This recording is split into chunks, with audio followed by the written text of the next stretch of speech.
ऐसी बातें क्यों कर रहा है बेटा?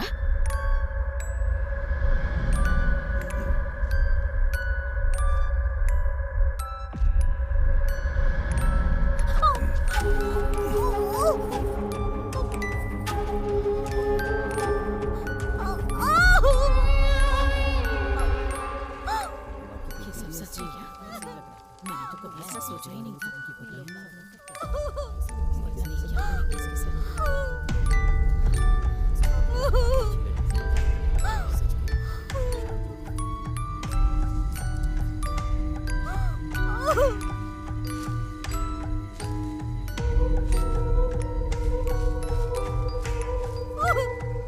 हे जगत जननी काल कर्कोटकी रक्त जलपितम न धारणी सर्व मंगल मांगल्य देवी त्राहि मां त्राहि मां त्राहि मां।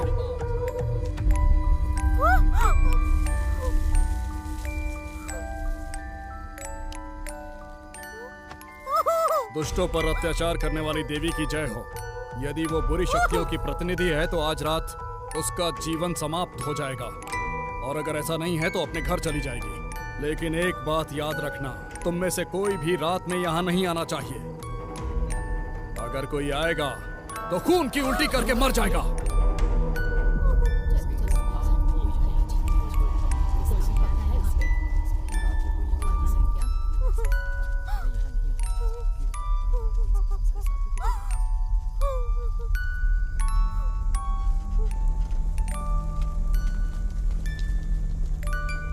मैं जानता हूं कि पूर्णिमा की रात को खून पिए बिना तुम कमजोर हो जाओगी। इस प्रकार मैंने ठीक पूर्णिमा की रात को तुम्हारे बलिदान की योजना बनाई। तुम्हारी मां का बलिदान देने का मेरा संकल्प सफल नहीं हुआ। बुराई की वो देवी अभी भी राजेश्वरी के खून की प्यासी है।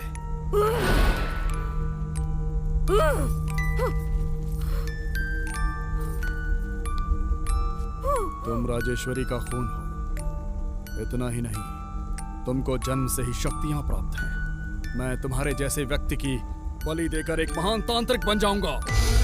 मैं बुराई की देवी की स्थापना के लिए नींव रखूंगा।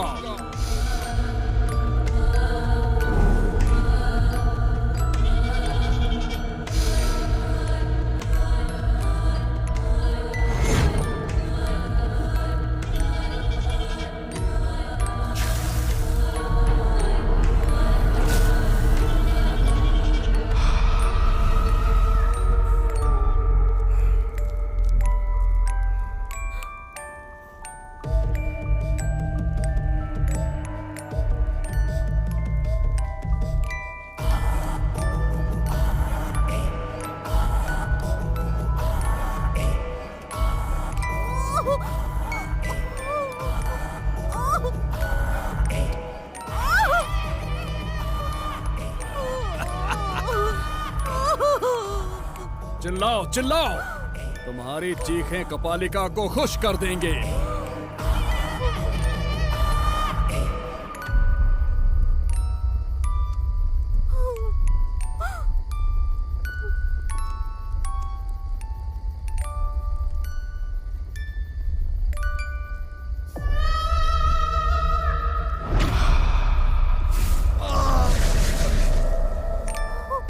पक्षी, प्रेम पक्षी उड़कर आया है क्या इसे बचाने के लिए? लेकिन उस पक्षी के पंख अब काम नहीं करेंगे। मैंने स्तंभन का प्रयोग किया है। अब तुम्हारे हाथ और पैर नहीं हिलने वाले।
को छोड़ दो, चाहो तो मेरे साथ कुछ भी करो।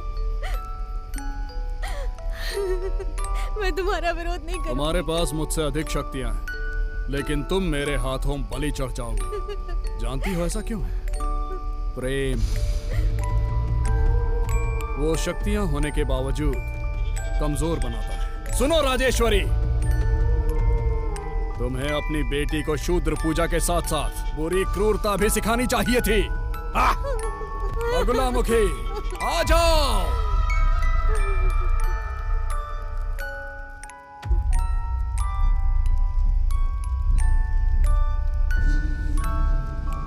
तेजा, तेजा, मैं राजेश्वरी हूँ। मैं तुम्हें दिखाई नहीं दूंगी, लेकिन मैं जो कह रही हूँ वो ध्यान से सुनो। तुम अपना मुंह नहीं खोल सकते, लेकिन मन ही मन गायत्री मंत्र का जाप करो। अपने सारे भय और संदेह दूर करो और अपने हृदय में देवी से दया की प्रार्थना करो। शंकर और चंडी स्वामी भी रेखा के लिए देवी गायत्री की पूजा कर रहे हैं। यहाँ तक कि उनकी पूजा का फल भी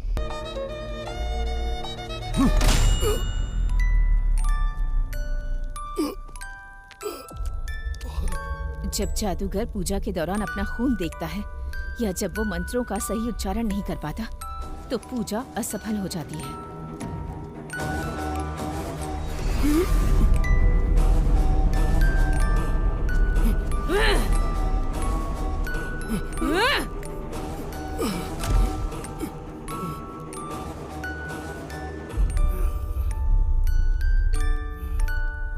प्रेम को कमजोर मत समझो विगति, प्रेम ही शक्ति है। ह्रीम क्लीम बगलामुखी, रक्त चूर्णी, मृत्यु घोषणी। आओ माँ आ जाओ, आओ माँ आ जाओ। जब पूजा असफल हो जाए तो उसकी शक्तियाँ उसे ही खा जाएंगी।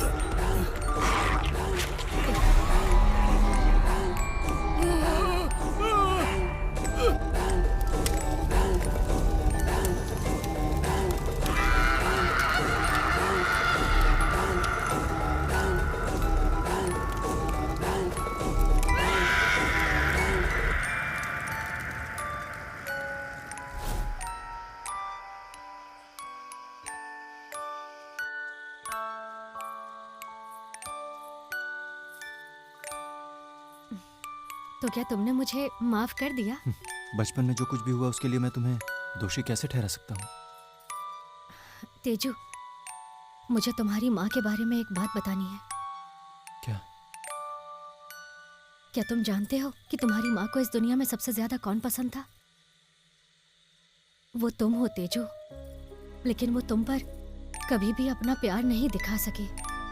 ऐसा इसलिए क्योंकि उसे अपने आप से कोई प्रेम नहीं था। वो खुद से नफरत करती थी, वो उन हालात से नफरत करती थी जिन्होंने उसे ऐसा बनाया। वो किस पर गुस्सा दिखाती अपने बच्चे पर ही दिखा सकती है ना। इसीलिए तुम्हारी माँ का व्यवहार ऐसा था। वो तुमसे पागलों की तरह प्यार करती थी तेजू। वो अभी भी हमारे बीच है, एक आत्मा के रूप में मौजूद है।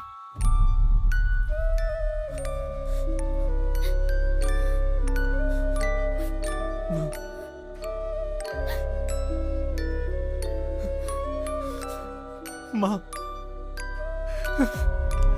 तेजू,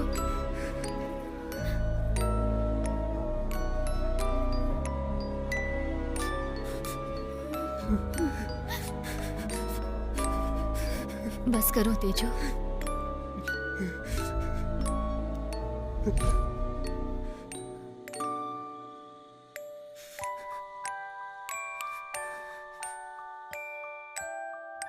स्वामी, मुझे इन बुरी शक्तियों और खून पीने की जरूरत नहीं है। क्या इनसे मुक्ति पाने का आपके पास कोई रास्ता है? बेटी, देवी ने तुम्हें जो शक्ति प्रदान की है उसे छोड़ना उचित नहीं होगा। उस तांत्रिक से दुनिया को बचाकर तुमने बहुत अच्छा काम किया है। विगति गांव का बहुत बुरा कर सकता था। तुम्हें समझना चाहिए ईश्वर ने तुम्हें ये शक्ति क्यों दी है। इनका उपयोग लोगों के परमार्थ के लिए करो। जहाँ तक खून पीने की बात है, अपना खून पीने में कोई बुराई नहीं है। तुमने देवी के 10 अवतारों के बारे में सुना है? वो 10 अवतार जो आदि पराशक्ति देवी ने लिए हैं, काली देवी उनमें से प्रथम अवतार है। हम ललिता देवी के सहस्त्र नामों का जाप करते हैं। ये ललिता देवी भी देवी के 10 अवतारों में से एक है।